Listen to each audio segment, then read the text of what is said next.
The president says traditional and Khoisan leaders are the pulse of the communities that they represent. He also touched on the budget that is set to be tabled on the 12th of March.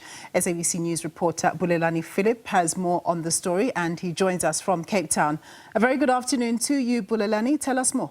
Of course, the president makes this address to the Traditional and Khoisan Leadership Council every year. And of course, this year he's taken the opportunity to actually give a report in terms of what government is doing to actually protect the institution of traditional leaders as well as the advancement of rural communities, which is largely their constituency. Of course, he's also touched on the issues that are affecting the nation. Of course, the biggest issue here at the moment that he addressed is the issue of the postponement of the budget.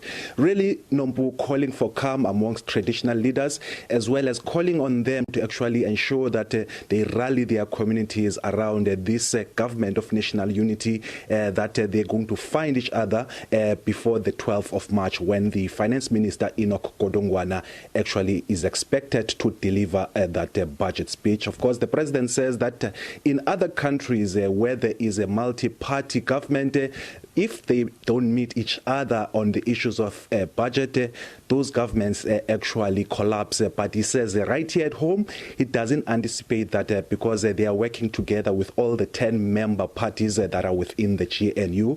Of course, he's also touched on the issues that are very close to the hearts of traditional leaders, saying that the recent passing of the Expropriation Act is just one of the issues that government is taking to ensure that it resolves this land question. Again, as usual, is also, giving assurance that the Khoisan leadership will also be looked after. There is a bill that is before Parliament. It says that will ensure that the recognition of Khoisan leadership is going to be addressed.